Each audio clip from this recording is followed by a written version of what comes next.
£21,850 wasted on misdiagnosed rising damp. What really could have caused the damp at the base of walls and mold higher up? Yes, £21,850. You're getting a lot of mold here, okay? Yes, mould. Across the whole flat.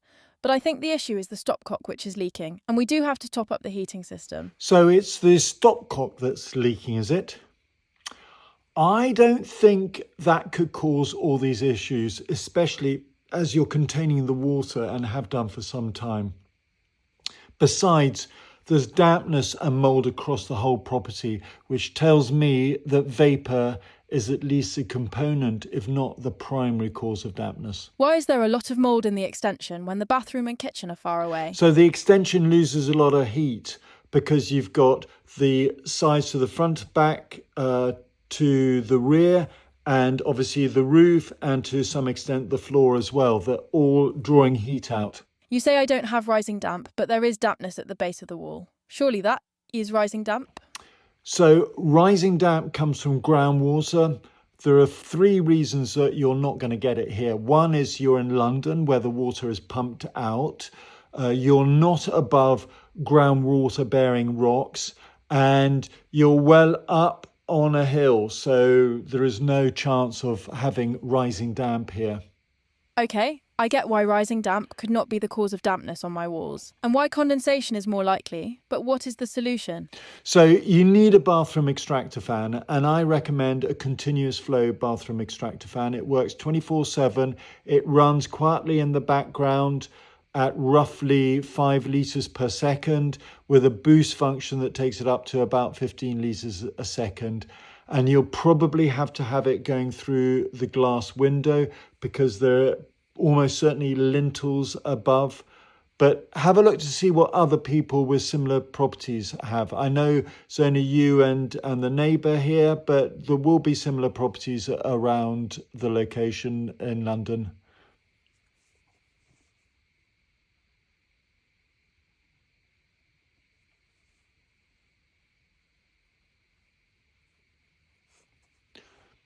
Then a dehumidifier for dehumidification. I recommend at least one 20 litre per day dehumidifier.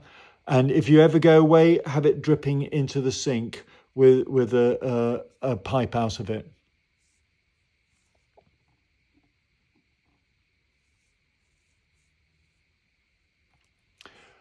Damp walls also cause heat loss. So there are 4 reasons why running a dehumidifier will reduce your energy consumption. Firstly, every pound of electricity put into the dehumidifier gives you £1.50 of heat because you have extra heat, a bonus heat from transferring from the vapor phase to the liquid phase. Secondly, a dry, cold house feels warmer than a damp, cold house. So you can turn the thermostat down. Thirdly, a damp wall is a poor insulator, so you get a lot of heat loss from the dampness in the wall. And fourthly, if you ever go away, you can also turn the thermostat down because you don't need heating to drive off vapor. You can use the dehumidifier to reduce the vapor. So you can save a lot of money by using a dehumidifier. You can reduce your carbon footprint. What about insulation? I've heard that works. Ventilation and dehumidification first, and then insulation will further save you money. But use targeted insulation. Use targeted ventilation, targeted dehumidification, targeted insulation, and targeted heat. And you'll be thinking about blocking up the passive vents because they have little or no benefit unless there's some airflow outside, and they're untargeted. You also want to use a data logger or hygrometer to just check that the internal vapor levels are below the outside temperature at all times, especially in winter. So the lack of bathroom ventilation is causing mould, right? Yes, mold, and also you get this issue with condensation forming on solid floor, and because it can't go down, it gets wicked up. That isn't rising damp, that's condensation forming on a solid floor. Uh, Ideally, at the base of the wall, it isn't in contact with the solid floor. So consider opening up the skirting board. And a thing you can do is use Dry Zone. It's a cream used for against rising damp. It is effective, but it's also effective for all forms of damp, not just rising damp, and it will reduce the water. The only thing is it's a short-term solution. A longer-term solution is to deal with the internal vapor. So, what about plaster and paint? I want to get on with redecorating. Eventually, you'll want to replaster, but think about insulation. And in my opinion, what you can do is you can allow the walls to dry out and then paint now. You can get on with painting while the walls are damp, but you may have to allow them to dry for 6 to 9 months over the summertime with a fan, dehumidifier, and then you may end up having to paint it another time. But by all means, get on with painting and making the place look beautiful, as it will do. So, damp proofing in the past has done nothing, maybe made the problems worse. The cause is simply ventilation, which we could have solved easily, without need for another survey, right? So thank you very much. There are no major issues. You found condensation anyway yourself, but you had no ventilation in the bathroom. Kitchen extractor fan works well, but the doors are probably left open. Bathroom doors probably left open. And I imagine the condenser dryer is throwing out a certain amount of vapor. So you will want to use a dehumidifier. You'll be finding that you are decanting it at least once a day to start with. Background: a 1950s post-war ground floor flat has been treated for rising damp without success because there is no rising damp. The property has a concrete floor. There is extensive internal water damage with visible calcium sulfate salts and mold in most rooms.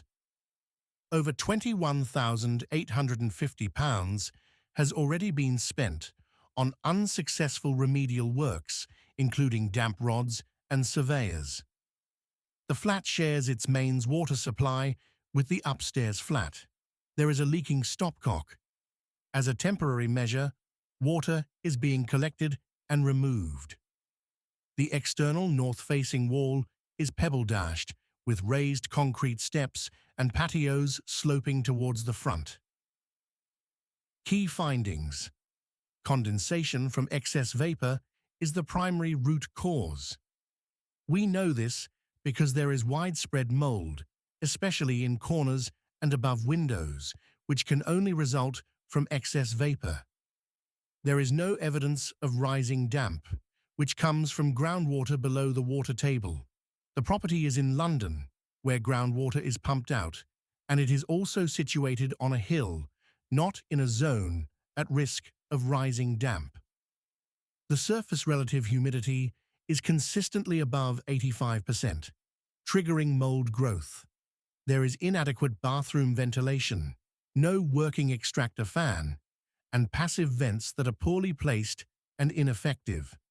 These increase heat loss with minimal benefit, except during windy conditions. The way to determine if vapor is excessive is by comparing the internal dew point temperature, a measure of vapor in air, to the outside temperature. Other contributing factors to excess vapor include clothes drying indoors, despite the use of a condensing dryer, suboptimal use of extractor fans and intermittent heating. Other contributing factors include A. Leaking stopcock. A slow leak has been confirmed. It could contribute to localized damp near the kitchen, but as water is being collected, it is unlikely to be a significant factor. B. Poor insulation and thermal bridging. Cold surfaces, such as lintels, corners, and external walls, show heat loss and elevated surface relative humidity, leading to condensation and mold. C. The external platform, stairs, are above DPC height and may trap water against the building. Leaking rainwater could spread horizontally under the slab. This is unlikely to be a significant factor, but cracks should be sealed. D. Internal concrete flooring and plaster meeting the floor at the base of walls increase the risk of condensation forming and spreading up the wall. E. There may be a small leak under the bath, and the cracked grout and poor sealing around the bath may contribute. F. Rain is likely to dampen the front entrance when the door is opened. Additionally, there is a cold metal soil pipe nearby, where condensation is likely, causing localized moisture and heat loss. Actions recommended: 1. Install continuous flow extractor fans. Bathroom, 15 liters per second in boost mode with 5 liters per second background flow. Ensure the bathroom door is kept shut during and after showers. Consider installing a spring hinge, possibly also on the kitchen door. Ask anyone cooking to always use the kitchen extractor fan.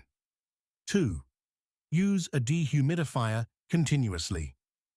Recommend a 20-liter per day model with a hose draining into a sink. Ideal for the kitchen or central hallway. Using a dehumidifier is likely to solve the damp issue and reduce your carbon footprint. All energy used is converted to heat, with a bonus from enthalpy, vapor to liquid conversion, like a mini air source heat pump.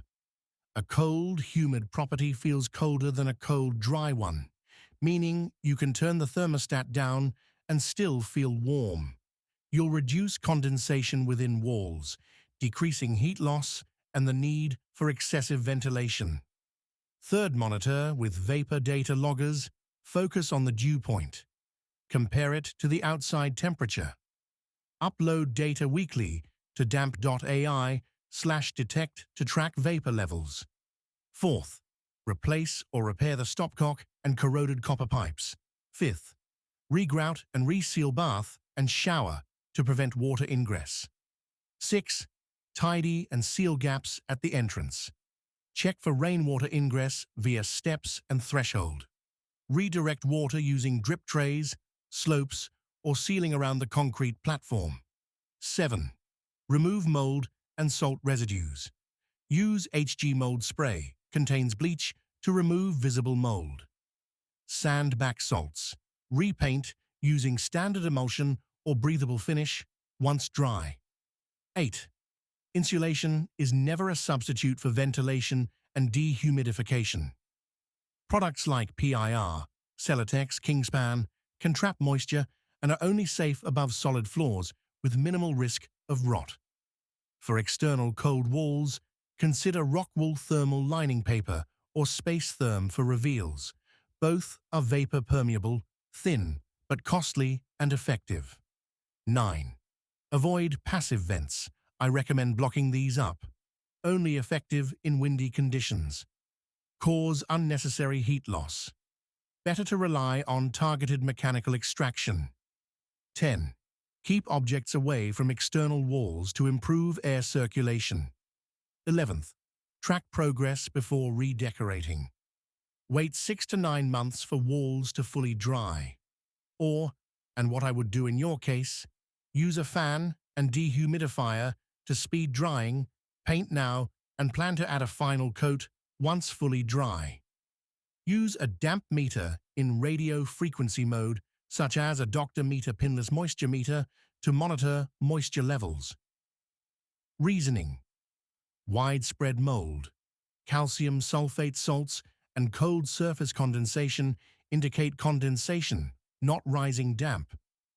Condensation results from excess internal vapor due to overproduction and inadequate removal, worsened by cold surfaces. Penetrating damp may play a secondary role, particularly where patios slope towards walls or grout has failed. Leaks contribute to localized moisture, but are not systemic. Misdiagnosis has led to expensive and ineffective treatments.